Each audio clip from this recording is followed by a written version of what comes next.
Chronic illnesses don't play by the one cause, one cure rule book. Instead, they've got a whole entourage of contributing factors, which is why the not-so-sexy stuff like balanced nutrition, a bit of daily movement, sleep hygiene, building connections in community, and breath work are actually game changers when it comes to managing them. One of the reasons Chinese medicine sometimes gets side-eyed by Western docs is that biomedicine loves to point fingers at one cause for any illness, where Chinese medicine looks at the whole messy, interconnected picture of someone's life that could be adding to the problem. That's why when we treat patients with complex chronic illnesses, we do it in stages.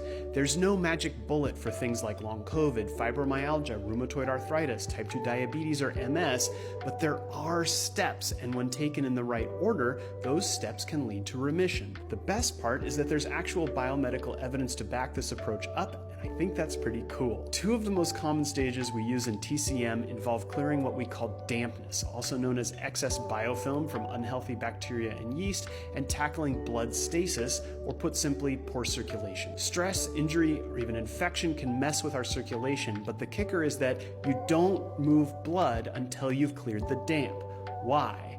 Because if you do, patients feel better temporarily, but then it comes back and is harder to treat or even more persistent the second time. If dampness lingers long enough, it can also mess with your blood circulation and create a vicious cycle. Now check out this study that shines some light on what we have known for centuries. We've all heard about dysbiosis, where unhealthy gut flora run amok creating disease. Well, atopobiosis is the new fancy term for the Chinese medicine concept of dampness blocking the blood. It's when microbes show up where they shouldn't be. Even Hippocrates knew something was up in this world, saying all disease begins in the gut, and he probably wasn't wrong. The term leaky gut gets thrown around a lot these days, usually by folks who aren't exactly experts at what they're talking about, but the gut does act as a barrier between the outside world and your bloodstream, and when that barrier is compromised, it looks like some sneaky microbes can slip through even into your red blood cells.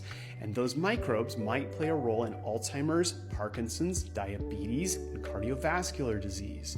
We've known for a while that people with these illnesses have gut microbiomes that are off, to put it mildly, and now we can see that some of these microbes may hitch a ride into the bloodstream and lie dormant until they find the perfect opportunity to cause havoc.